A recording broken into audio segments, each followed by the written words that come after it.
I'm Tanja K. Johnson, and this is Voices of Color, a writing podcast. Episode 4, Characters.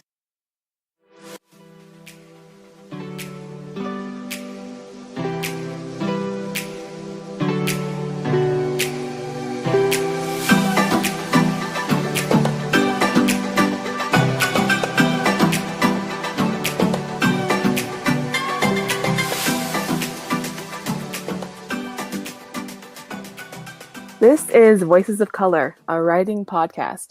And in today's episode, we will be discussing characters, why we love them, why we hate them, and how to make sure yours are the type of characters that keep your readers coming back time and time again. I'm Tanja K. Johnson. Victoria Wilder, author of the upcoming novel Lullaby of the Lilithue. I'm Sylvester Barzy, author of the Planet Dead series. I'm Ellen Bennett, author of The Accidental Sunday. And I guess I'm Alexander Christian, author of the By the Hand of Dragon series. So we're just going to jump right into discussion. What are the different character roles? I think every story is surrounded by, like, your main character is normally the hero. That's what I always focus on. I have my hero and what they want, what they need, and then I go from there. There are like just basic things like the hero or the protagonist, because I don't know, the protagonist can be, an anti-hero, he can be a jerk, he can be something else, but it's the main character of your story. And then there's always something that is going against the protagonist, which is in academic terms the antagonist. And then there are 3 other antagonists. There's a deuteragonist, which is your secondary main character or the second person that the story might revolve around. I guess maybe there's just that one more antagonist. I know there's one more, but it's actually not coming to me right now. So, as in archetypes, what are your favorite character archetypes to work with? My favorite character archetype is definitely the hero. In the past couple years, there's been this huge resurgence of the reluctant hero, this regular guy who kind of gets thrust into a situation and has to do these extraordinary things. And like that for a while, but at some point I want the hero to step into the hero role and be a hero. I think my favorite is the villain, always. I love the dark characters. I love a character who's just going through some things and doing some horrible, evil stuff and laughing all the way. Yeah, I feel like the villain makes the story. I'm really big into comic books, so I don't know about you guys. But in the terms of like Batman, Joker makes Batman who he is. If there were no villains to identify and to be afraid of and that were charismatic and popped off of the page or the screen, then your hero would just be some weird dude in a bat suit. He's still the weird dude in a bat suit. Yeah, but now he has a purpose, so That's true. At least he's a focused weirdo. All right, I got you. But yeah, I think you do need a villain to have a hero. What are you a hero of if you're not facing some sort of villain? And it's not always another person or another living being. It could be like whatever it is that's going against the hero is the villain. In that 90s movie, I might be dating myself here, but Twister, I don't know if anybody's seen it, the villain is weather. It's literally the weather that's causing all the trouble and emotional problems. Right, that's referred to as, the obstacle in the story. So if it's not someone that's actively pushing against the hero, which is the villain, or the protagonist, then that is called the obstacle. And the obstacle can be anything. Say you are an athlete and you want to be the quarterback, but there is a guy that's better than you. He's your obstacle. He wouldn't be the villain necessarily unless he goes and kicks you in the back of the leg and breaks your knee or something. And then he becomes a villain. Right. But until then, he's just something you have to overcome, or your hero has to overcome. I tend to write when I'm not doing man against man or man against self or man against nature. I try to make the villain correct. He's only a villain because his methods are unethical or unmoral, but I want his philosophy to be correct because the best villains, like Killmonger. yeah, I'm also a comic book fan, but we'll go with Magneto. Magneto and Professor Xavier have the exact same goal, but they have different methods, and that's what makes Magneto a villain. Mhm. But Yeah. Xavier's methods have proven not to work time and time again. So I sympathize with Magneto. I understand why he's driven to such extremes. Yeah. Okay, so you just brought up a very great point, sympathy. So what makes a sympathetic character? What traits? Well, for me, I like there's a couple of different characters that I think can be sympathetic, but I really like characters that have some sort of deep pain that they're trying to overcome or trying to just work through or live with. I always find that something that makes me more interested in that character is if they're really dealing with something on a deeper, painful level or a traumatic thing that they had to overcome. But then on the full opposite spectrum, funny characters or very charming characters or characters that make you like think, oh yeah, I could be your friend. We could have a good time together. That's another thing that pulls you in. And those characters can be really fun because they can also be really dangerous and make very interesting bad guys or secret bad guys even. Like they're the friend for a while and then you love them and you're crazy about them and suddenly all this stuff pops up where it turns out they've been manipulating the main character the whole time or something. Ooh, that's a good one. Yeah, I like that. What other traits create a sympathetic character? For me, it's the trauma. Yeah, it's what went wrong in that villain's life to give them the perspective that they have. One of my favorite antagonists is Artemis Entreri, and he's an assassin. But it turns out that when he was young, his mother was sick, and the family sold him to the church in exchange for a cure. And they just basically gave her colored water and kept the kid.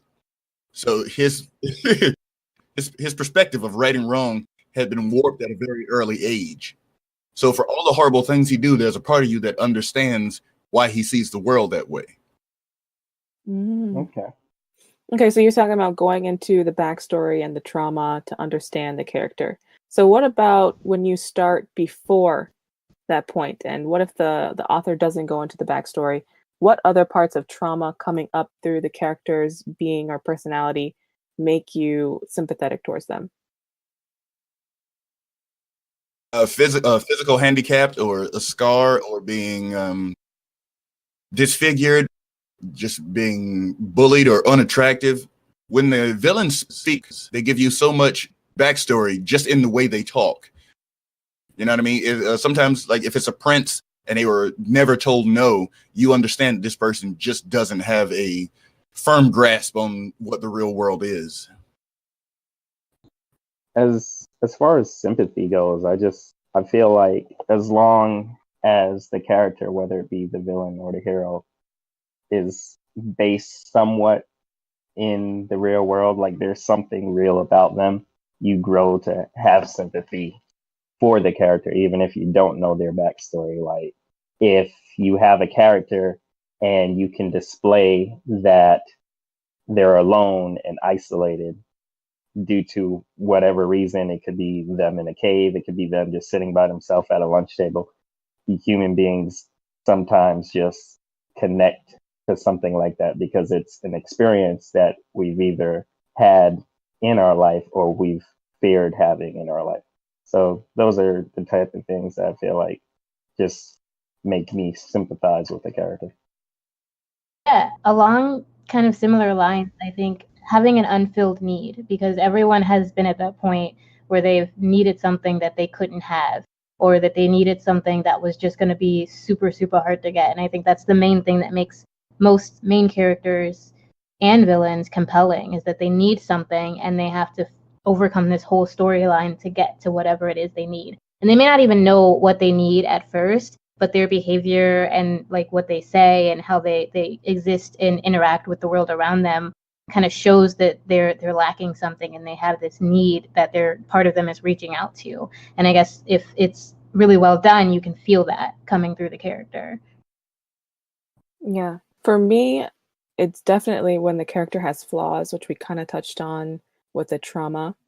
but it's also when we're shown that they are loved by someone else in their world. When we're able to see that they have connections and just this basic need for human interaction in their world, and it shows us how steep they are in their society or in whatever interactions it is that they have. I think if they love one thing, if you give them a pet, or even more sadly, like a plant that they've dedicated themselves to, like this bonsai tree is everything to me, and Yeah.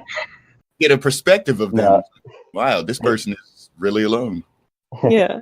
they do that a lot in like post-apocalyptic fiction or something with the whole pet Oh, thing yeah, or they a do. child. Like, because Because I Am Legend, he had that dog. Oh, well, I didn't Yeah, watch I'm Legend. it. Yeah. So, and they do that even in books. It's just like whenever you see like a little kid going through the apocalypse, they have like a dog. Or if you see a just straight up post-apocalyptic survivor, they normally come across some little kid that they have to save all the time. So that pops up a lot, that trope.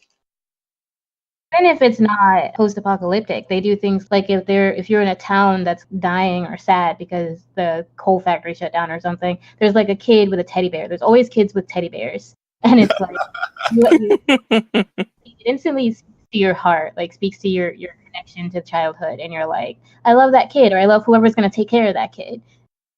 But yeah, like I think those things all help you really connect to the humanity in the characters, even if it's aliens. This isn't a book, but I just love stories in general. So I do talk about movies a lot. Guardians of the Galaxy, there are the aliens, there are the daughters of Thanos, and you really, really start to feel their pain and their suffering and their trauma. And they're not necessarily human, but they're very human in their personalities. They're very human in the way they respond. Or even more alien, the movie Aliens. Again, dating a little bit, but the xenomorphs, they want family, they want life, and they do take a moment to show their softness when it comes to dealing with the Sarge. They should take a moment to show the queen of those aliens and her babies, and how there's something like love within those creatures. Okay, so this is a good point for us to segue into our tips from an editor. Go ahead, Vian, take that away. So, my tip for this week has to do with that horrible piece of advice that all authors hear at some point: show, don't tell. A lot of people will say that when they're reading something: show, but you're telling, but you're not showing. And it can be very confusing. You don't necessarily know what you mean. So I want to talk about what it means to actually show. A lot of that has to do with your actual characters' actions and their emotions. And a lot of times when I'm beta reading or reading for other writers, I'll see something like, he was sad. And that tells us for sure that this person has a sad emotion, but it's almost impossible to actually feel that from just seeing the word sad. So one of the things that I love to recommend is facial expressions or body mechanics. So like if a person is feeling withdrawn, they might cross their arms over their chest and rub their arms. Or if they're feeling nervous, they might chew on their nails or tap their toes or scratch their eyebrow. And just like using real world actions. And a lot of the time, the way I try to explain it to writers who are using the tell more than show is ask yourself or try to visualize what exactly is happening physically to this person. And I know it sounds like you're pulling yourself away from their emotions because you want to get inside of them and get into their heart and get into how they're thinking about these feelings. But that's not going to come across as much with writing. So what you really want to do is say, what if I'm sad, what does my body feel like? Do I tense up? Do my shoulders tighten? Do I clench my fingers? Do I shake a little? Is my heart fluttering? Do I get clammy, sweaty? What actually is physically happening to the body when this emotion is happening? And that is going to come across more. That's going to allow your reader to feel that emotion, feel that experience a lot more than just telling them what your character is experiencing. I think that'll just pull people in more and show your characters in a deeper way and have people be more able to connect to your character. I had a problem with that, or at least I thought I had a problem. No one's really ever told me I did. But what I would do is I'd sit down and I'd watch movies and I'd just make notes of facial expressions. And I do it a lot for like fight scenes so I can know how to express how someone would feel getting punched in the face. Actually, a really great tip. Watching actors portray emotions is a really wonderful way because they do it in an exaggerated manner. I agree. What I typically try to do is juxtapose. I try to show what they are doing in contrast to what they're feeling. So something like his face didn't move, he didn't blink, he didn't twitch. Nothing gave away the torrent of emotions he was feeling in that moment. To kind of give you a visual of a person feeling, but trying not to display any feelings. I have a character. She's kind of she's not the main character, but I'm writing my story Pivot Point, which is about illicit relationship that kind of gets out of hand between two roller derby skaters. When we meet this character, Lily, like we're meeting her through someone else's eyes, so we're kind of seeing her at a distance. And Lily is not a flashy character. She doesn't talk a lot. And in many ways, sometimes she tries to keep from being seen, trying to keep from being obvious. So the challenge is for me, I guess, to find different ways subtly to bring her out, like by dialogue or like how she's dressed or her body language, things that we had touched on previously. And having her in different scenes with different characters. As I said, she doesn't talk a lot, so sometimes I'll have her in scene with a character who can't shut up, just to kind of highlight the difference there, or to put her in scenes where she is with opposite characters or characters that are like shadow characters, to try to sort of highlight the differences between them or the similarities, which could be like it's a good technique, and in those scenes to try to sort of bring out the contradiction between what she is thinking and what she's actually saying.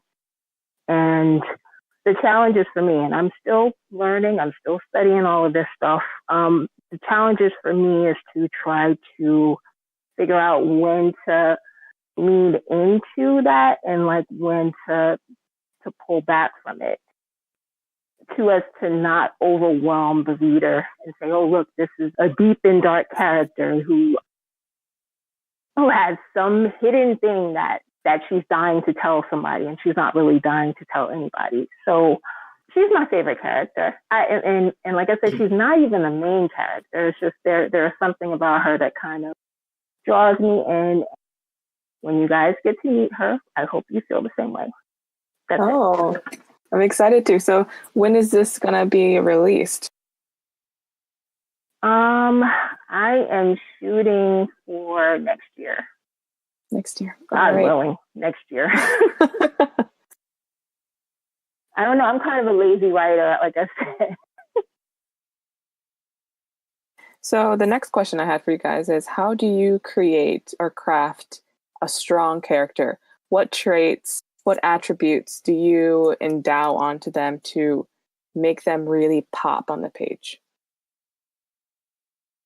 For me, I think showing some kind of vulnerability in all of my characters is just something that I can't help but do. And I think it's one reason I like the characters I create, because they all have something that there's a wound inside of them. There's a hurt that they're dealing with, or a weakness that they're trying to avoid, or some other sort of vulnerability that they have to deal with throughout the story that affects the way they interact with all the other characters. I think if they're able to show that they can overcome that and push through whatever it is, whatever vulnerability or hurt that they're dealing with, that comes through as a bit stronger, making them a bit stronger. So the way I would answer this question is by first telling you guys what kind of characters I absolutely despise. It's when I crack open a book and I'm reading that this character is kind of complacent. They're just waiting for the story to start. They're not really taking any action or any role in their own destiny. So what I do is I make sure that my character, without a doubt, has a primary goal and a secondary goal, and a goal that pops up later that he didn't even know that he needed because of circumstance and plot reasons. So basically, give your character some action. Make sure they're active and they have a desire. Right. Self-motivated characters are always going to work better than characters who wait for someone to tell them something.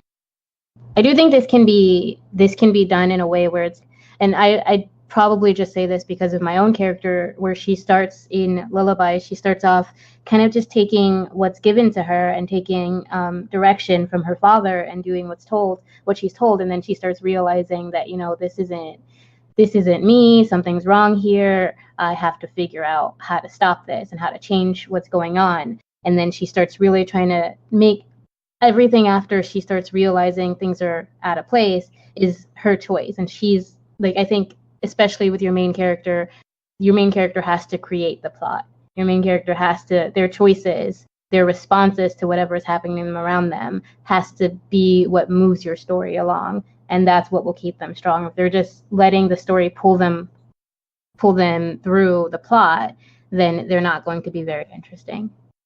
Yeah, it's very important for your characters to have agency. For me, my characters are child soldiers who are kind of conscripted into this war. So they have this very limited view of adulthood, this very limited view of the world. So they're trying to make these very adult, very severe, mature decisions, you know, with their 10-year-old minds. So you can see that they are kind of emulating what they think adults would do or adults would be, but they aren't certain about anything. They're filled with doubt. They're very insecure. All of their information about this stuff kind of comes from books, not from real world experience. When they are not sure what they're doing is the right thing, but they cling desperately to their teachings because that's all they have. And it just kind of shows you the spirit of the character, the tenacity. It's like, this doesn't feel right, but I'm told this is right, so this is what I'm going to do. So you like characters that go against the status quo, that rise up and can turn it into their own situation. What I kind of like is faith. You know, because faith in themselves or in what? It doesn't really matter. But you know, for a 10-year-old to go to war, all they can do is trust what the adults have told them. They don't know what they're going to feel or if it's right or if it's normal. So they just have to believe in what they've been told. They have to believe in whatever the doctrine or dogma or... How does that translate into strong characters? Like, how does that make them strong characters for you? Because it's not confidence. It's not like they're doing this because they know this is the right thing and they feel it in their bones. You know, they're saying, I don't know what I'm doing. I am terrified.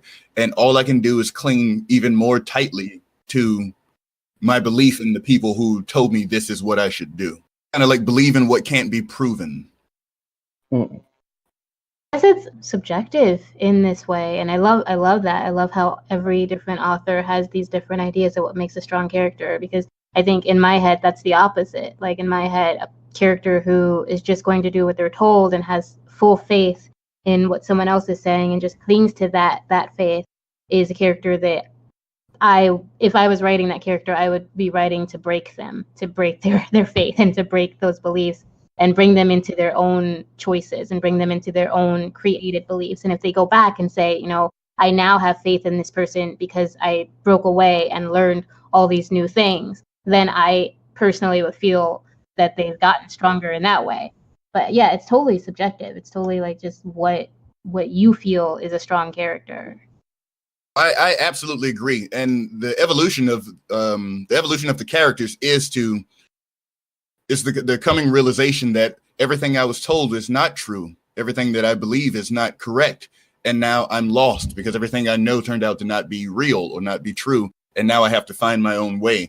But that doubt, that insecurity, I think the worst thing for a hero is for a hero to feel that they're right and then actually be right, because there's nowhere for the hero to go. Yeah. Yeah, there's no journey. But there are a lot of those static kind of characters and a lot of these mystery series, thriller series where they don't really grow, they just remain as they are. They don't learn any lessons or develop. That can work. I think the hero's journey has kind of saturated our industry, and that's fine. I've never used the hero's journey myself, but I don't know. There's what's his name? Dan Harmon. He has this thing called a plot circle where that's exactly what happens. The character goes through all these changes and all these things only to come back a little bit changed, but not so much. They come back to where they were in the beginning, with maybe a different mindset about it, but still doing the same things, or back in their life, or more accepting of the life that they tried to escape and came back to. A lot of contemporary novels do that, where it's, you get up and you're in this life that you hate, and then you go out and you realize that everything else sucks, and then you come back to where you were. Of your The superhero journey. No matter where Superman story begins, it always ends right back at the beginning. Yeah, I understand. I agree with that. Yeah, but Superman is already at his pinnacle. He can't really Right. go There is no any higher, and that's one of the kind of characters that I don't like. And I feel the only reason that Superman works is because he has this human side that he's trying to fit into. That's the only reason why I really even care for Superman. I think I never liked him because he's an alien and not a real human. And they treat him. I just never liked him. But I think one reason it does work is because of that humanity that he was raised to have, and he could easily just snap and be like, okay, the world's mine now. Like, I think they've done a few in the comics and in some movies. They've done those storylines where Superman decides, I'm God. I am the strongest being on this planet, and you guys are all going to worship me now. And I think that's what makes him a little bit compelling, is that he could do that, but he chooses not to. And there are lots of people who are trying to get him to do that and use his power to take over the world, because he's the penultimate power. He's just up there. Okay, see, me and my Superman tattoo were getting highly offended. Uh-oh. We're okay. We're okay. I like how Sorry. this all came back I feel around. like I should disconnect now. My girlfriend loves Superman. Superman is her god. So like this slander, I don't know. I may not have a girlfriend when you guys are done. I was shocked. No, he's great. He's great now. I just never liked him before. Yeah, and I think that having too many characters like Superman who are like, with the exception of Kryptonite, like nearly invincible, all powerful, all this, all that, I think that kind of sort of gave the rise to the anti-heroes that have that little bit of gray in them, that aren't as clean cut as a Clark Kent. That's why Deadpool works. Be Batman. Yeah, exactly. There's Bruce dark. Wayne. All right, to segue out of comics and back into discussion, what is it that you do to take care of large casts? I know not a lot of us do that. What do you do when you're writing multiple POV characters, and how do you make them all compelling at once? It can be hard at times, but my series I write in third person, so I don't get locked into one person's perspective of the story. So I'm able to jump from one person. Sometimes I even jump in chapters. Like one chapter will be following Catherine, and then the next chapter will be following everyone else in her group or something else. And I try and give each character a important or pinnacle point in the story that the book wouldn't have been the same if they weren't there. Mm-hmm. I agree. Like, making sure each character, their place in the story has to matter in some way, whether it's the way they affect your main character or affect the plot itself. It has to matter. Just on a technical point, the names are really important. Like, don't name your characters James and Jimmy. Don't do that. It's going to confuse your reader. When you have large casts, I really try to either use naming patterns or just don't have anyone with the same first letter or first initial. And with naming patterns, it's like, especially if it's in a family, I have Anna, Alexandra, and Ava. They're brothers and sisters. And that's something you can get away with because it's a mnemonic pattern. It connects you and tells you this is a family and they're a unit and they're connected in that way. But if it's something like just 10 other people or people hanging out, then it's really, or your main characters, it's really important that they all have very different names. I made a mistake with Lullaby in the first draft where I had my main character's name is Rio, R-I-O, and then I had her brother's name Rin, R-I-N. And even when I was reading it, I would be like, wait, who are we talking about? Who are we talking to right now? Yeah. I had to go and completely Yeah. change the name. I kind of slipped up with something like that, and I'm on like book 3 of my series, so I can't go back now. But so I just try and make those two characters not in the same room very often. Yeah, I try and avoid that. One of them is gonna die most likely. It's an easy way to take care of Yeah, it. just so I don't have to deal with it Just anymore. I'm killing somebody. Just killing. For me, I break them into groups. I group them based on how useful they are to what they're doing, but I try to put together conflicting personalities so that they can have the debate, so you can see the different perspectives or coming up with different solutions to the same problem. You don't want a group of anything who all think the same and believe the same and behave the same, because it's kind of like, why is there more than one of them? But when you put two people with conflicting ideas or morality, problem-solving capabilities together, then you can get a very different perspective on what exactly the problem is and how it can be handled and how vastly differently people can see it. And I hear it works too when you have some characters that are exaggerated versions of your main character. Yes. Like, and that sort of highlights the differences between them and the other character. This character is willing to go this far to solve the problem, and meanwhile your main character is stuck right here. Or they highlight some negative aspect of the character's personality, and it strengthens what your reader knows about the character, learns about the character, or may give the character and that other character depth that they weren't aware of before. So that's also effective. Or to give them not necessarily a shared secret, but a shared sense of purpose. Like I think of two characters, and I don't want to give anything away, from Red Dead Redemption. In chapter 6 at the very end, there are two characters that they don't interact a lot, but they have like a very meaningful conversation, and it's very touching because then you learn the link between them the whole time, and you learn like how far it is that they're willing to go to stop the antagonist and why. And it is beautifully written.